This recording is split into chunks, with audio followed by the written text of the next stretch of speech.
Welcome students to Synopsis IAS. I am Dr. Mohammad Zia and this is our history class where we are dealing with world history, and in the past this is the 10th video in this series. In the past video we talked about French Revolution, and in this also we are going to talk about French Revolution. So the last point that we studied, that we had in the last session was कि किस तरीके से Napoleon का rise होता है, और went in brief, लेकिन फिर भी और इसमें हम देखेंगे कि नेपोलियनिक कोड क्या था, और जो मोस्ट इम्पॉर्टेंट पार्ट है इस वीडियो का वो ये है कि फ्रेंच रेवोल्यूशन का सिग्निफिकेंस क्या था, उसके कॉन्सिक्वेंसेस क्या थे, उसका इम्पैक्ट क्या था दुनिया में बाकी जो मुल्क हैं उनके ऊपर. So let us begin this, and before that this is a brief introduction about myself, my academic credentials, and then my experience. So let us begin this, and the first thing that we have to study here is Napoleonic code. और ये जो Napoleon की जो principles हैं कि किस वजह से नेपोलियन को इतना ज़्यादा जो है एक किसी भी, देखिए, रूलर को, किसी भी एडमिनिस्ट्रेटर को, किसी भी एम्परर को उसके कॉन्क्वेस्ट की वजह से, मैंने हमेशा कहा है, जब मैंने मिडिवल हिस्ट्री की आप सीरीज देखेंगे वहां भी बार बार इस चीज को हमने मेंशन किया कि किसी का भी जो कहना चाहिए ग्रेटनेस है किसी एम्परर की, वो इस ग्राउंड पे नहीं है कि उसका कॉन्क्वेस्ट कितना बड़ा है, वो इस ग्राउंड पे नहीं है कि उसने कितना बड़ा एम्पायर अपने अंदर बना लिया. वो ये है कि as a ruler what are the principles that he follows. As a ruler वो कौन सी ऐसी चीजें हैं, वो ऐसा, let it be religious tolerance, let it be administrative tolerance, how you deal with the administration, revenue administration, military administration. So इन सारी चीज़ों के बेसिस पे, और इसीलिए नेपोलियन का जो सिविल कोड था वो इतना इम्पोर्टेंट क्यों था, और वो although in itself it's a big one, लेकिन ये जो पूरा नेपोलियन का जो कोड था या वो जो आइडियल्स थे, वो तीन बेसिक प्रिंसिपल्स पे लाई करते थे. पहला, the law should be based on reason and common sense. And यही चीज एक्चुअली अगर आप देखोगे तो रेनेसां में या रिफॉर्मेशन की जब हम बात करते हैं, जब हम उनको पढ़ते हैं, तो वहां पर भी बेसिक प्रिंसिपल जो आए वो यही आए कि आप और इवन जो फ्रेंच रेवोल्यूशन के कहना चाहिए जो मेजर फिलोसोफर्स थे, जो इंटेलेक्चुअल्स थे, उन्होंने भी इसी चीज पे अपना फोकस दिया कि हमारा जो भी लॉ होना चाहिए, जो भी प्रिंसिपल सोसाइटी को govern. What is law? Law is a principle which is governing society, the purpose of which is to keep society in shape. तो ये जो होना चाहिए ये किसी रीजन पे होना चाहिए, ये कॉमन सेंस के ऊपर होना चाहिए, पहली चीज. दूसरी चीज, all man should be treated equal under law. So हमारे कॉन्स्टिट्यूशन में भी हमने इसको ऑप्ट किया, equality before law and equal protection of laws. So ये दोनों चीजें जो हैं हमारे कॉन्स्टिट्यूशन में भी हमने फॉलो अप की. पॉलिटी के इन डिटेल वीडियोस में आपको इसका डिस्क्रिप्शन मिलेगा. सो किसी भी तरीके का कोई क्लास डिस्क्रिमिनेशन नहीं होना चाहिए, क्योंकि ये फ्रेंच फिलोसोफर्स का ये मानना था, जो फ्रेंच फिलोसोफर्स थे जिन्होंने फ्रेंच रेवोल्यूशन को, बेसिकली जिनके थॉट्स ने फ्रेंच रेवोल्यूशन को फ्यूल अप किया, चाहे वॉल्टेयर हो, चाहे वो मॉन्टेस्क्यू हो, चाहे वो रोसू हो, उनका मानना यही था कि अगर बनाने वाले ने कोई फर्क नहीं किया, means if there is no differentiation, there is no class differentiation which is created by the creator, then who are the creator to create that difference? Who are the creator to create that um, discrimination? So all men should be treated equal under law. उनका ये कहना था कि अगर किसी ने murder किया है तो वो मर्डर है, वो आप ये नहीं देख सकते कि जिसके ऊपर अक्यूज्ड है वो कौन है, वो किस क्लास का है या वो किस स्टेट का है. हमें सिर्फ ये देखना है कि there is a murder, there is a case, accused है, और वो एक्यूज एक इंसान है, उसको वही राइट्स होंगे जो दूसरे अगर किसी और उससे सोशली इंफीरियर या उससे कम तबके के किसी इंसान ने अगर वो किया होता तो भी उसको उसी तरीके से ट्रीट किया जाता. सो किसी तरीके का कोई क्लास डिस्क्रिमिनेशन नहीं होना चाहिए when it comes to this. So we talked about equal protection of laws and equality before law. Then the third principle is that people should have certain freedoms. Now what are these freedoms? Like हमने भी इस चीज को भी कहीं ना कहीं ये हमारे इंडियन कॉन्स्टिट्यूशन में ये प्रिंसिपल्स भी रिफ्लेक्ट होते हैं. जैसे जो हमारे फ्रीडम्स हैं, जो हमें फंडामेंटल राइट्स में सर्टेन फ्रीडम्स मिले हुए, although those freedoms are with certain reasonable restrictions, but still freedom is there. So जो हमने कहा कि there should be certain natural American Declaration of Independence में हमने देखा था कि कुछ ऐसे natural laws हैं, कुछ ऐसे natural rules हैं, कुछ ऐसे natural rights हैं जो हर इंसान को मिले हुए हैं और which are inalienable in nature. There are certain freedoms which are inalienable in nature. और ये हर इंसान को, जिसको कि इक्वली ट्रीट किया जाएगा, मिलेंगे. और ये जो फ्रीडम्स होंगे, ये जो लॉज होंगे, it should be based on reason and common sense, but not on some what we call as any religious principle or something like that. So ये बेसिक प्रिंसिपल्स थे. अब आप इसको आप जितना ज्यादा इलाबोरेट कर सकते हैं अपने नोट्स में, I think these 3 points are good enough if you substantiate with certain laws, certain facts, and आप उसको जब मेंस में अगर इस तरीके का कोई सवाल आता है, तो I think these 3 points are way enough to write 100 or even a 250 mark 250 word question. So you can work on that. So moving on, what were the consequences of French Revolution? जो सबसे बड़ा इस revolution का एक जो impact था, जो consequence था, जो रिजल्ट था, वो ये था that the destruction of feudalism. All the laws of the old feudal regime, जो हमने देखा था ना, द 3 स्टेट्स थे, वो सारी चीजें खत्म कर दी गई. Church lands and the lands held in common by the community were bought by the middle classes. So हमने देखा था कि there were the 3 states, the clergy, the nobility, and the third states में we have the peasants, we have landless laborers, tenants, artisans, businessmen, merchants, so on. There's a long list of this, the third estate. तो ये जो भी church जो भी land hold कर रहा था, और या जो भी ये लैंड जो है कम्युनिटी का था, वो सारा जो है वो मिडिल क्लास के पास चला गया.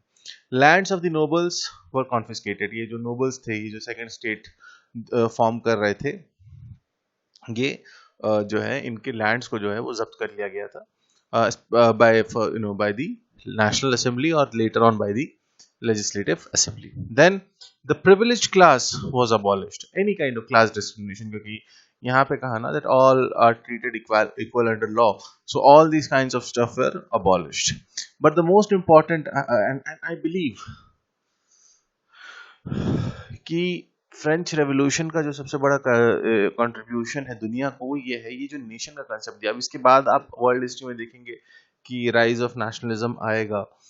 हम यूनिफिकेशन ऑफ इटली और जर्मनी जब देखेंगे, तो वहां पे नेशनलिज्म बहुत बड़ा रोल प्ले करेगा. और ना सिर्फ उस टर्म को दिया, बल्कि उसको एक नया डायमेंशन दिया, उसको एक नया मीनिंग दिया. And a nation is not the territory that people belonging to, but people themselves. So यहाँ पे definition बदली कि राष्ट्र सिर्फ एक territory का नाम नहीं है. नेशन अगर आप कहते हो तो वो सिर्फ एक टेरिटरी का नाम नहीं है. नेशन जो है ना, ये जैसे हमने ये इंडिया का मैप बना दिया, फॉर एग्जाम्पल, जैसे हमने ये इंडिया का मैप बना दिया, I am trying that. Let's see,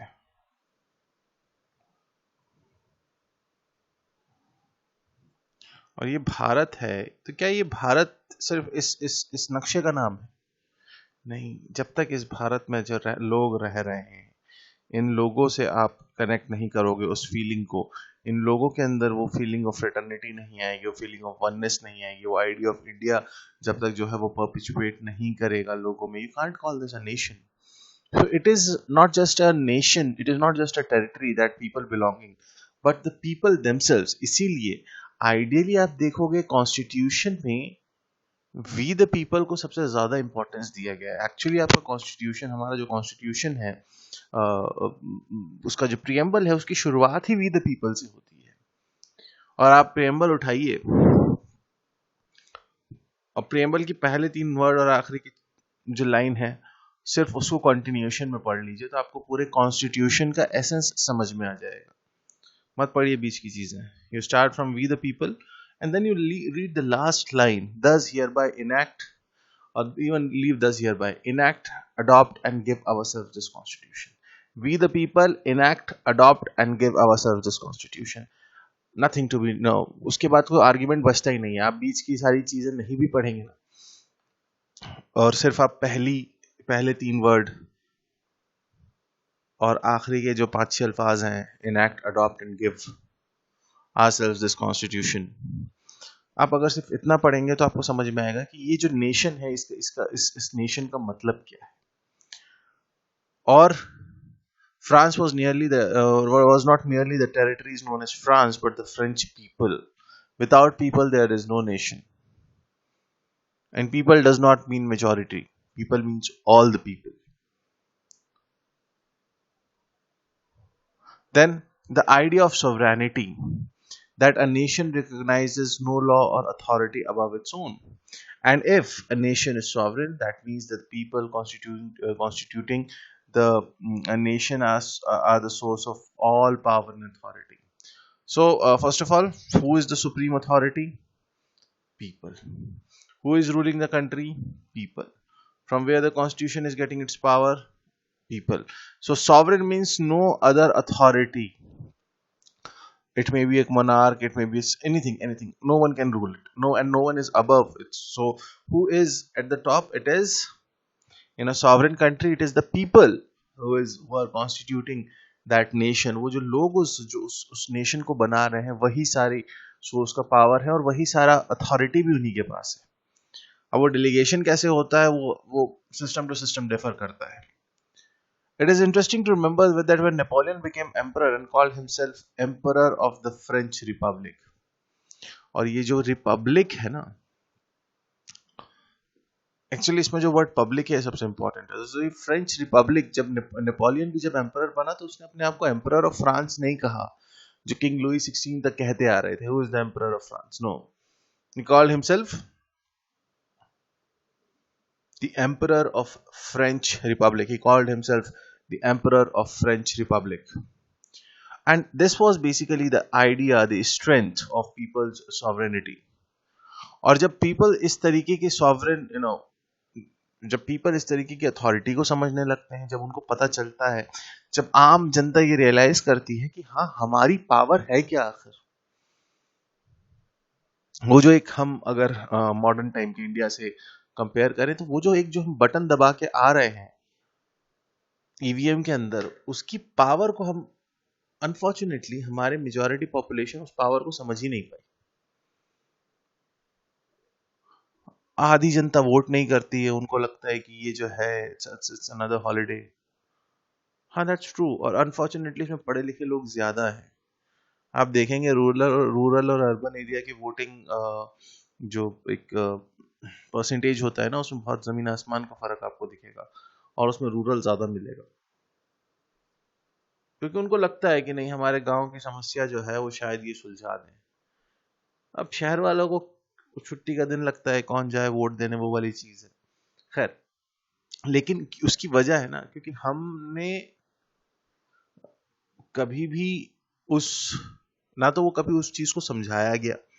अब आपको मतलब I have no grudge with any other subject, लेकिन आई बिलीव कि लॉ या कॉन्स्टिट्यूशन या पॉलिटिकल साइंस जो है ये ऑप्शनल कर दिया जाता है एक लेवल के बाद आके। अनफॉर्चुनेटली लॉ तो पढ़ाया ही नहीं जाता स्कूलिंग लेवल पे, लेकिन आई बिलीव कि एक ऐसा एजुकेशन सिस्टम हो जहाँ पे ये जो सोशल साइंसेज हैं इनको एक सही वैल्यू मिलनी चाहिए एजुकेशन सिस्टम में, ताकि हम भारत के लोग जब वो बच्चे जो स्कूलिंग में उन वैल्यूज को पढ़ेंगे, उन लॉज को पढ़ेंगे, वो जब बड़े हों तो उन चीज का सही मतलब समझ पाए।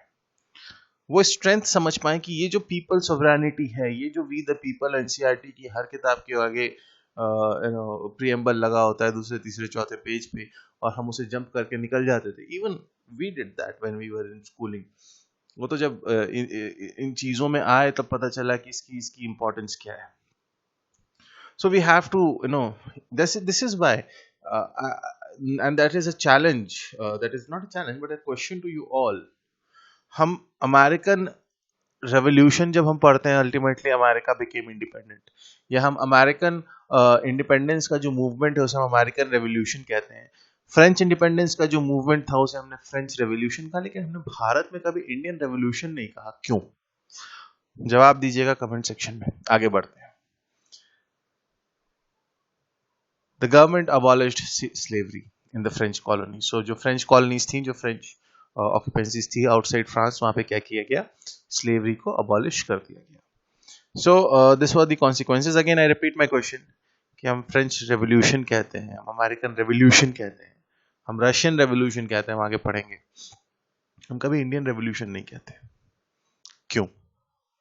सो ट्राई टू आंसर दिस, और जवाब जरूर दीजिएगा कमेंट सेक्शन में।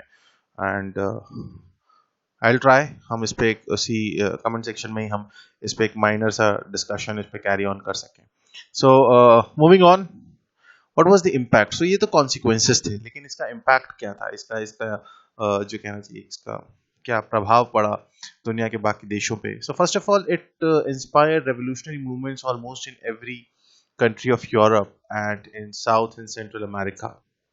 सो यूरोप के अंदर भी, क्योंकि वो जो ओल्ड फ्यूडल मोनार्की वाली रजीम थी उसको अगेंस्ट ये था, और उस ओल्ड फ्यूडल मोनार्की वाली रजीम के अगेंस्ट इन्होंने ये भी कहा था, हमने लास्ट लेक्चर में पढ़ा कि अगर आपको if you need that assistance, if you need that help, तो जो ये फ्रेंच रेवोल्यूशनरिस्ट ने कहा, we are ready to, we are happily ready to provide help to those who want to be free. For a long time, French Revolution became the classic example of a revolution which people of many nations tried to emulate. Even the old ruling dynasty of France had been restored in power in 1815, and the autocratic governments of Europe found themselves safe for the time being, the rulers find it increasingly difficult to rule the people. क्योंकि देखो, ठीक है, वो सारी चीजें बिल्कुल valid है कि ये रिस्टोर हो गया और एक कॉन्स्टिट्यूशनल मोनार्की का कंसेप्ट आया यूरोप के अंदर, ब्रिटेन में भी था, और वही कॉन्स्टिट्यूशनल मोनार्की। लेकिन अब इतना आसान नहीं था। जो रूलर्स थे उनको पता था, ठीक है, ये टाइमिंग के लिए हो सकता है कि हम सेफ हैं, लेकिन ओवरऑल उनके लिए बड़ा मुश्किल था लोगों को रूल करना, क्योंकि लोगों को उस पॉइंट ऑफ टाइम पे एक चीज रियलाइज हो गई थी कि हमको रूल करने की अगर किसी में पावर है, हमको रूल करने की अगर किसी पे अथॉरिटी है, तो वो हम खुद हैं। Some of the changes took place in many parts of Europe and Americas in early 19th century were immediate. The direct consequences were the immediate and the direct consequences of Napoleonic War. For example, French soldiers, wherever they went, carried them with the ideas of liberty and equality, shaking the old feudal order. जहाँ जहाँ ये French soldiers जाते थे, चाहे वो India में भी आए, वो अफ्रीकन नेशंस में गए, इसलिए आप देखेंगे अफ्रीका का जो बंटवारा है बिल्कुल स्ट्रेट लाइन है। नॉर्थन अफ्रीका की आप कंट्रीज देखेंगे तो उनकी borders almost straight cutting each other at right angle, that sort of, क्योंकि वो इस तरीके से बंटवारा ही कॉलोनियल लोगों ने किया था। आगे हम कॉलोनियलिज्म में देखेंगे। फिर इन्होंने क्या किया? सर्वडम को डिस्ट्रॉय किया, which control came under their occupation. So जो जहाँ जहाँ फ्रेंच ऑक्यूपेंसी आती जाती थी, जहाँ जहाँ वो इस चीज को ऑक्यूपाई कर रहे थे, वहां पे वो क्या कर रहे थे? सर्वडम को डिस्ट्रॉय कर रहे थे। Modernized system of administration. Under Napoleon, the French had become conquerors instead of liberators. अब ये एक बड़ा एक कहना चाहिए क्रिटिसिज्म है फ्रेंच रेवोल्यूशन का, रादर नेपोलियन का, कि जब आपने शुरुआत की तो आपने यहाँ से शुरुआत की, आपने शुरुआत की नेपोलियनिक कोड से, आपने कहा कि ऑल रीजन है और सारी चीजें हैं, लेकिन एक पॉइंट आया कि जब आप कॉन्करर बन गए, आप जो है वो लिबरेटर वाला जो कंसेप्ट था वो फेड ऑफ होने लगा। Countries which organized popular resistance against French occupation carried out reforms in their social and political system. अब क्या होने लगा? क्योंकि ये लिबरेटर से, इन्होंने कहा था कि हम लिबरेटर बनेंगे, जहाँ कहीं भी दुनिया में ओल्ड फ्यूडल ऑर्डर है या जो ये जो फ्यूडल मोनार्क वाला जो कंसेप्ट है ये चल रहा है, हम उसे खत्म करेंगे। लेकिन हुआ क्या, ये क्या बन गए, ये ऑक्यूपेंट्स बन गए, ये कॉन्करर्स बन गए। और इस ऑक्यूपेंस जो फ्रेंच ऑक्यूपेशन था वहां पर भी people start resisting against this. And जो भी ये जो फ्रेंच आके, अब क्योंकि ये कॉन्करर थे तो ये क्या हुआ, जो भी इनके पॉलिटिकल और सोशल सिस्टम वो चेंज करने की कोशिश करते थे, उसको ये फ्रेंच उसको वहां के जो लोकल लोग थे वो उसको अपोज करने लगे। The leading powers of Europe did not succeed in restoring the old order, either in France or in countries that revolution had reached. तो वो भी नहीं हो पाया. The political and social systems of 18th century had received a heavy blow.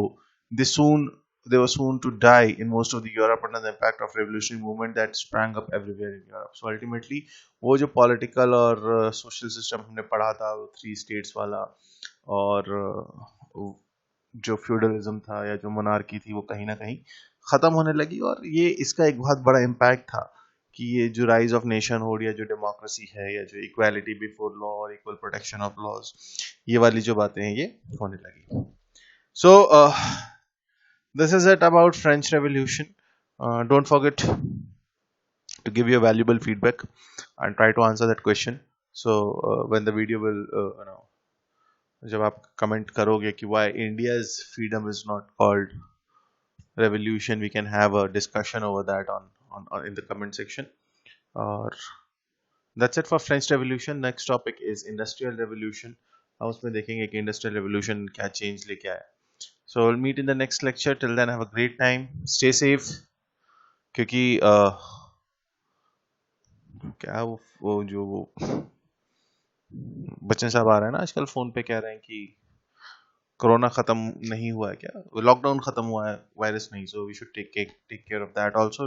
Do take good care of yourself. Have a great time. Thank you so much.